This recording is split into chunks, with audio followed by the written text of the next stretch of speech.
Good morning and welcome to your weekly dose of human internet shenanigans for humans and other creatures. Don't know which other creatures will be watching, but you never know. It's time to grab your yarn or your sketchbook or the other things you do while watching YouTube videos or nothing. It's okay to simply exist too. I do that too sometimes. But I would recommend having some kind of beverage or tea because we are diving in some tea today. That was a really bad joke. I'm so sorry, but still get yourself a nice drink because those are nice and good for you. The tea we'll be getting today is from r/MIDAngel, which is a subreddit in which people post stuff from other subreddits. There's also shitposts, but we're not going to look at those today. We're going to look at the reposts that people put in there, mostly from the MID asshole subreddit. And the people who repost them is like, whoa, this person thinks they are the greatest person alive, but they suck actually. And we'll rate those posts on a scale to they are actually seeing these things very clearly, or really the angel, to they are so delusional that they are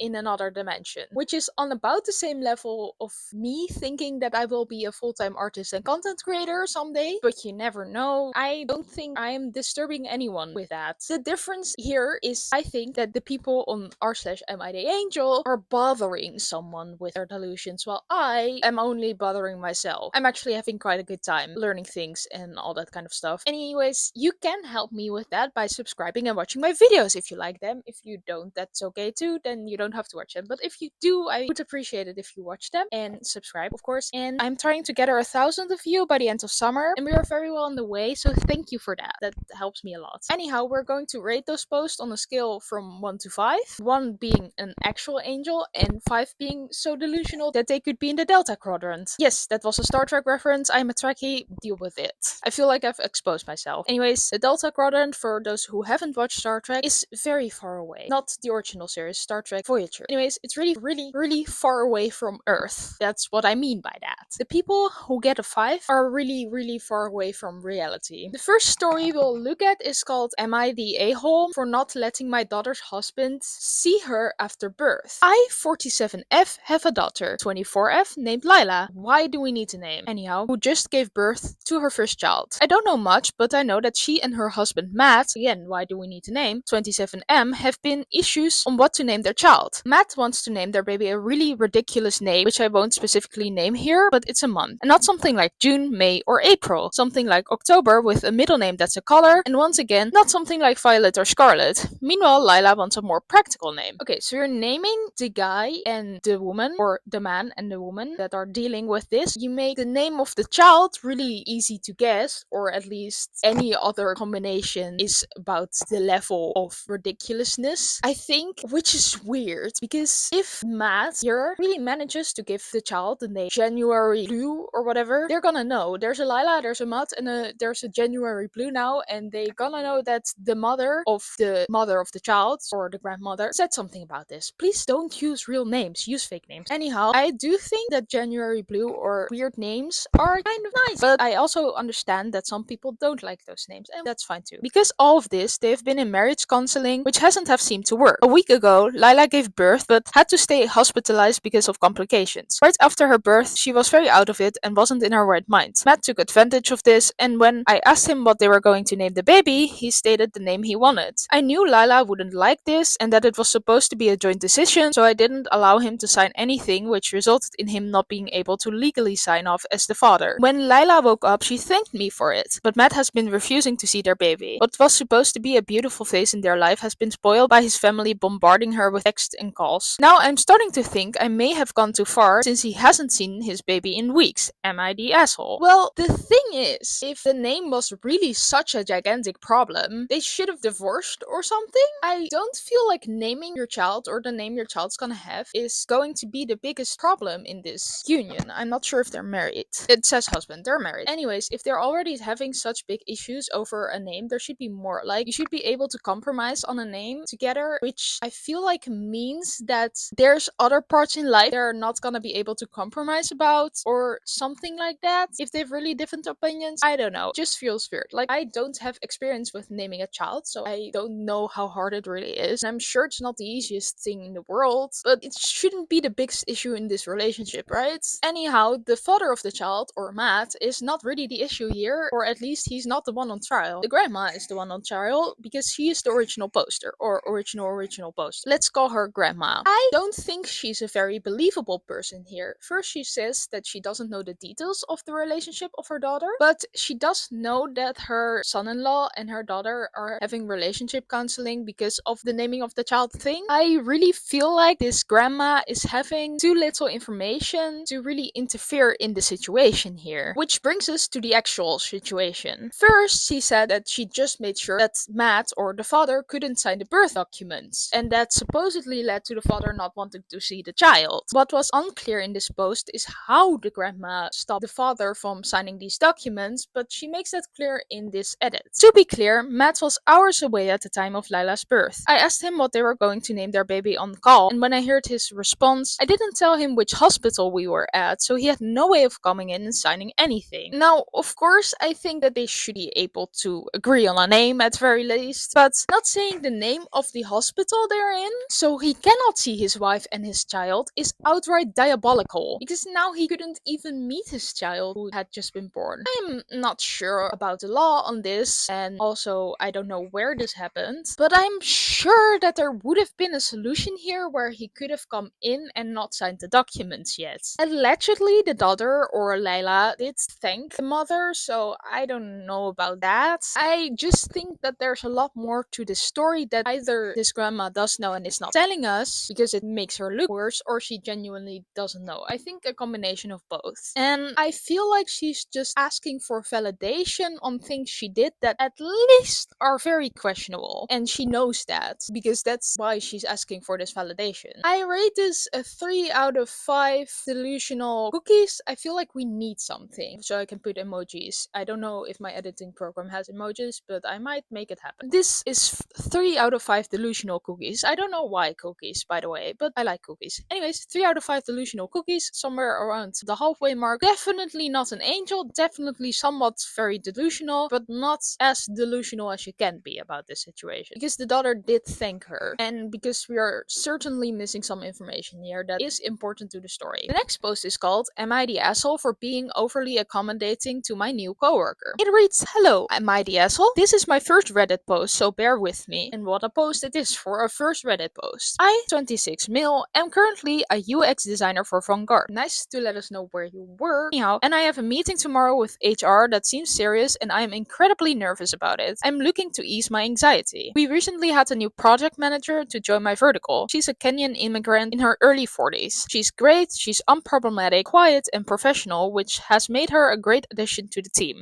Initially, her and I were in good graces, but it seems that she has filed some kind of report to me about HR, which we will be discussing in the previously mentioned meeting tomorrow. I have been very kind to her and done a lot to try to contribute to a comfortable work environment for her. I ask her how she's doing every day, and I constantly ask her if she needs any help. When I talk to her, I try to match her accent and nomenclature so she has a better understanding of what I'm saying. Okay, so matching someone's accent is at the very least mocking someone, and most likely in this case very racist. Don't do that, that's just bad. Stop here, the asshole, delusional. I will read the rest of this post because there's a lot. I walk to her desk pretty often throughout the day, and I always make it a point to make appropriate small talk with her. As time went on, her responses have gotten shorter and shorter. In order to be more accommodating, I've asked her questions that are more inquisitive about her as a person. I read a book recently called How to Make Friends and Influence People. Influence, I think manipulating would be a better word there, maybe. It sounds like a bad book. Don't influence people, don't try to do that, that's weird. And it talked about how people enjoy talking about themselves and that you should listen more than you talk. Well, that's true. So I've asked her questions about herself, like what part of Kenya and tribe she's from, what does she like about the city, if she has any kids, where I can get the best fufu, and if she likes soccer or other sports. Where you can get the best fufu? I don't feel like OP is actually interested in the answer. Not everything someone wants to talk about is where they're from. Non-white people already get enough racist and intrusive questions from what I've heard. Like, even I am a white person. Even I have gotten questions about where I'm from in a very racist way, even though I'm white. It happened twice. It didn't happen once, it happened twice. So I can only imagine what someone who is not white has to deal with when it's about this, you know? It doesn't make me mad for myself that that happened to me, because I am not a victim, or I think racism has victims. Does it? Is there a better word? Please let me know if there's a better word, because I cannot reach it in my brain right now, or it isn't there. Like, Like, this is not about me, obviously, because I'm white and I have a white privilege and a lot of that. So the fact that those people asked me where I'm from and did not agree to the point where I actually said my family was from, which is also a white country. Like, a part of my family is not Dutch, but they are also from a white country, and they were so happy that, because to shake them off, I said it finally, and they were so happy with themselves that they saw that I'm not from here, which is nonsense and very racist, but I was not the victim there. I can only imagine what they ask when they, because these were also not people that I knew, or they were customers at the places I worked at, literally. I can only imagine a tiny, tiny little bit, because I can't really, because I'm not experiencing it, what people who are not white are going through. It's so bad. It didn't make me mad for myself, but it did make me mad for the people who do have to deal with this. You know, people get enough intrusive questions, especially when they're not white. Ask about something they really seem to be interested about, because they don't seem to be in this coworker doesn't seem to be interested in having this conversation. Anyways, that was my rant about intrusive questions based on racism. Please, if I said something that is racist in this bit, it's not a bit, but like in this parts of the video, please tell me and I will correct it. Anyhow, there's still more. Even with all this courtesy and accommodations, she still has been becoming disengaged with my inquiries and almost standoffish. Yes, of course. There have been no real verbal conflicts between her and I, and this has kind of caught me off guard. I think that there's a good chance that she's just very introverted. Oh my god,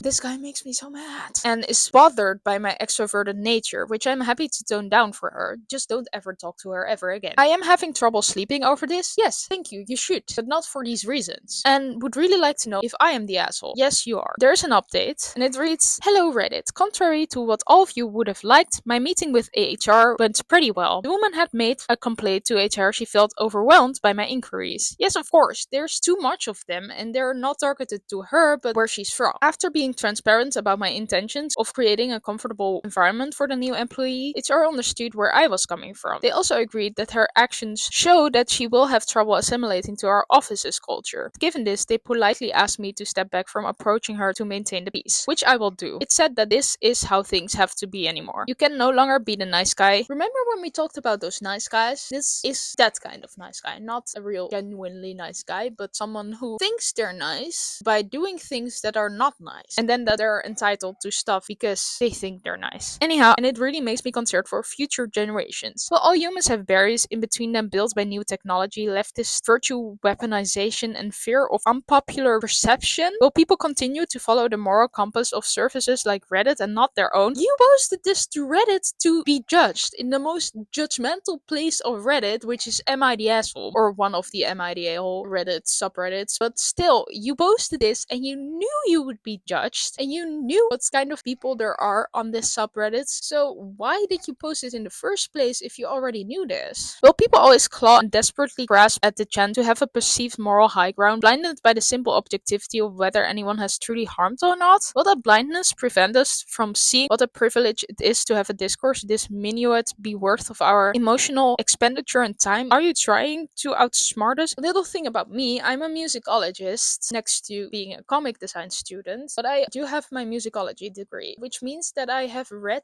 text from this guy called Adorno, and he has said in an interview when he was still alive, there's a video of an interview of him saying that he writes his texts hard to read on purpose with hard words like these, so that stupid people, that's not a nice word to use, by the way, essentially so that stupid people, which he thought were stupid people, could not read it, which is so elitist and so bad and whatever. And I had trouble. Everyone I know that has read text of this guy, which is quite a lot of people, always despised reading them and always found them too hard. I think that science, well, it's in humanities, but still, science should be accessible and everyone should be able to learn from it. And I know that we are so far away from that right now, but also with elitist, shitty people like that who think they're better than everyone, it doesn't help. It's not helpful. And I like the internet partially, or for a huge part, because it makes good information if you know how to find it. Because, well, people should learn that in school, which is also a thing that I hate about sites like ChatGPT, but that's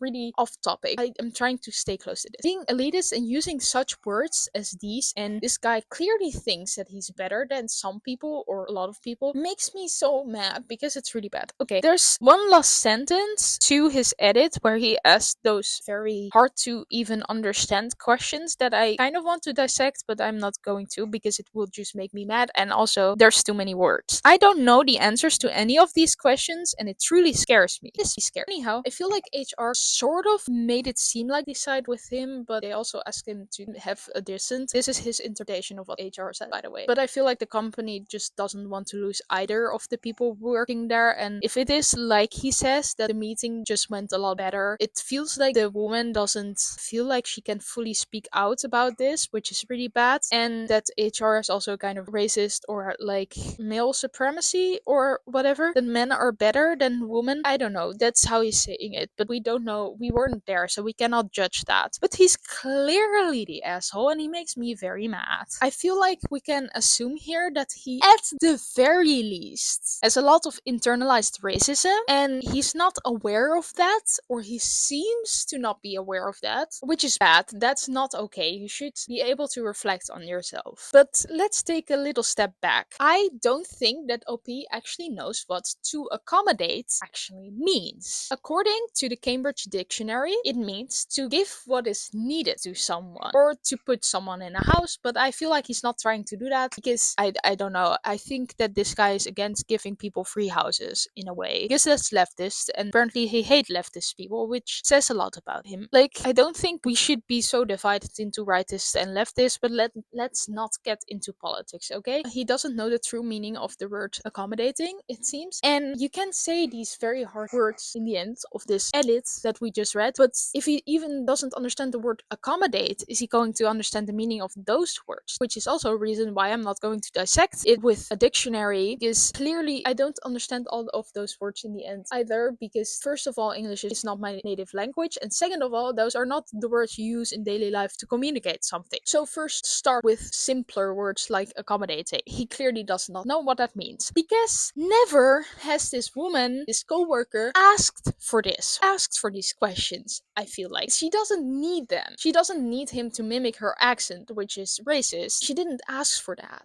and therefore you're doing a bad thing. Life lesson: ask a person if they need help before giving them the help, because sometimes they don't need it and it can be very insulting. And I also don't know how mimicking someone's accent would help, because if I try to mimic a British accent, for example, you're not going to understand me, and I'm not even going to try, okay? If someone comes to me and is trying to mimic a Dutch accent in English, I will not understand them, because it makes it harder. So that's not going to help, that's not going to accommodate anything. I'm pretty sure this guy is insulting his coworker all the time, and is so delusional that he's not even seeing this as he's typing this entire story about this, which is actually pretty funny. It shows zero skills of self-reflection. OP is definitely getting 5 out of 5 delusional cookies, because he's clearly not even on this planet. He's so far away from reality. I don't know what he's doing. I don't know what he's thinking. Well, we do know what he's thinking, but it's bad. It feels like it's objectively bad. I hope that these cookies will ground him, but probably not, because cookies have a lot of sugar and they make people feel good, but they're not drugs, they're just cookies. But still, cookies. Who knows? The next and last post is called "I'm 19 male, unable to get over that my girlfriend, 20 female, was touched by someone else before me, and it's tearing me apart. How can I save my relationship from falling apart?" Spoiler, you cannot. Without reading it, I would say therapy and stopping to be an incel would be very helpful if you actually wanted to save the relationship. But maybe he has some good arguments down the line. Who knows? I know I'm really insecure about physical touch, and I made it clear to her at a very early stage of our relationship, even before I proposed to her. Okay, so they're already engaged. I feel like that's important. To which she never disagreed or got angry. And after the relationship started, she told me she is a virgin without me asking, and said I'm her first in every way. Note, we know each other in real life for many years, but our relationship is long distance. It also started as a long distance and is secret from our families, so most of our conversations happened over chat only. We do calls, but most of the fights happen over chat, unfortunately, so keep this detail in mind. Don't fight over chat. You can misread so many things like that. Save those things for whenever you see each other, or at least are able to call each other. So where did the problem arise? Before I proposed to her, she told me about her past, even though it's not even technically a past. She and I both hate calling it a past. It was someone she started talking to through chat, not in real life, and accepted his proposal. I'm starting to think that proposal doesn't really mean getting engaged here. Maybe I feel like this is not a native English speaker either, just like I. But being proposed to means that you're getting engaged to be married. I think that proposing means asking for a serious relationship in this post, but who knows? Maybe it's actually proposing. Maybe these people get proposed way quicker because they're in a different culture from that I am and I'm used to seeing on social media. But then it would be weird that the parents don't know because getting engaged is so serious. So I don't think they're actually engaged. It's weird. So, but she told me she never loved him, just thought he was nice, so she accepted it, but never loved him. After 3 months of normal chatting, that guy showed his true colors. He started abusing women and being disrespectful. All of this happened through chats, not in real life. She blocked him after 4 months, but was forced to unblock and continue because that guy would call and threaten to tell her parents. This continued for more months, though there wasn't much talking or chatting. After a few months, they met once with a third person, a girl, her friend, so it wasn't actually a date. I don't know, but I don't think so because he was abusive and that sucks. She was unwilling to meet. Nothing happened between them, no kiss, no sweet talk, nothing physical as per what she told me. But when they met, unwillingly, her hand touched his for a second and he side hugged her. She didn't do anything, just stood there. Only that much physical contact happened and nothing more. After this, she finally gathered the courage to tell her parents and blocked him permanently. When I was told all this, I was shocked and sad. Sad for her that she let it all happen. That she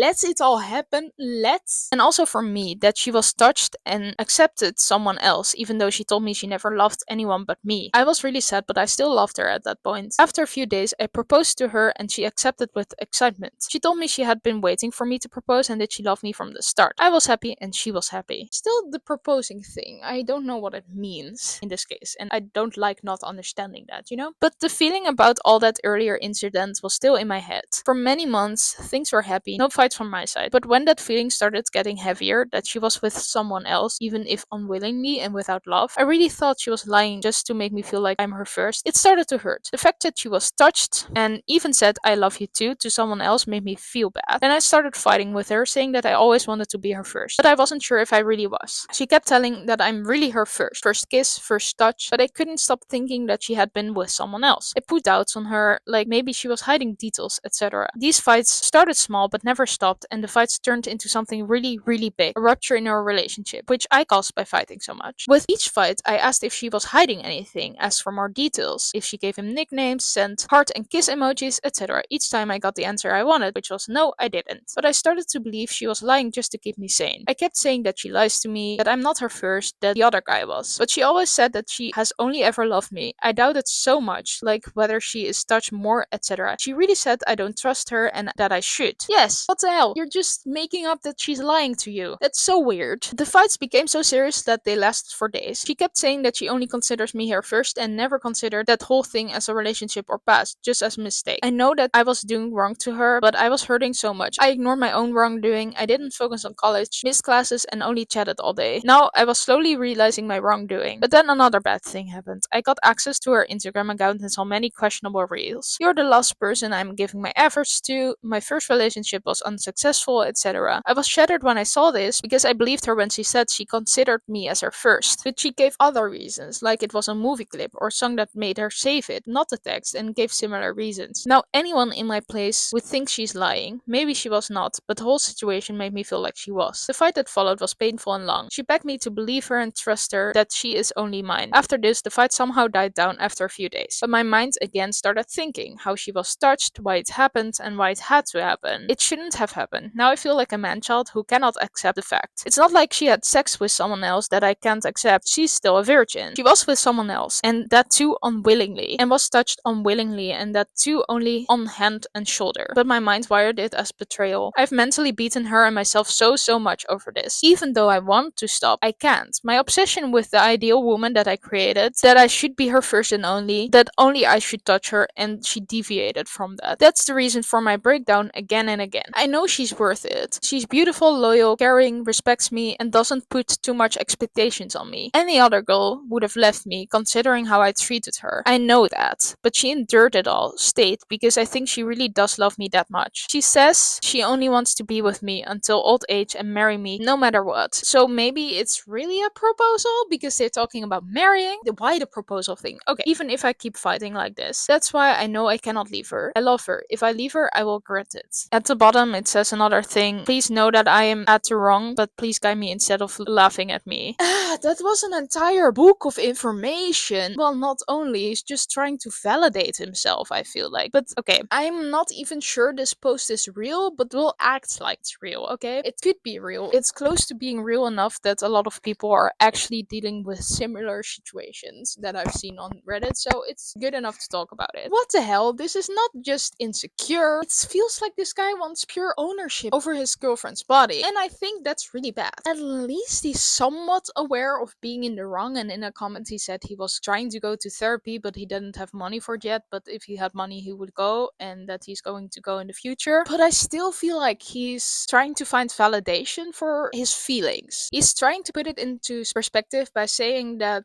it was just a side hug and that she's still a virgin, which gives me the heebie-jeebies. I don't know if it's just me, but I've never understood the whole virgin thing, especially in modern Western society. I know that there's cultures where it can be different, but still, I still feel icky about that because of where and how I grew up, partially, and because of my own opinions, because I have opinions and I thought about them and I don't like it. And also, there is not mentioned a specific culture in this post, so I don't think that's important to this situation. Otherwise, they would have mentioned it, maybe. The thing is, and I'm sorry to say this, but OP seems kind of whiny to me, which is also probably why he ended up on the MID Angel subreddit anyhow. He's like, I'm insecure, but like my girlfriend lied to me, but actually she didn't. And if you're this insecure about this, you're absolutely not ready to be in any romantic relationship. Like, I know that there are a lot of people in this world who seem to think like they own their partner in a way, and in some cases that sadly might be even true, but in general it isn't true. And thinking that might actually disappoint you a lot. Also, hot take, but first relationships are mostly not the best relationships for most people. You have so much to learn still when you get into your first relationship. If you do, if you don't, that's also great. But if you're in your first relationship, you have so much to learn about so many things, and there are some people who are able to learn all of that together and grow together in a healthy way, but that's more of the exception to the rule than the rule. Most people are shitheads in their first relationship, and including myself. I was not the greatest person in my first relationship that I could have been, which made me learn a lot, and that's great.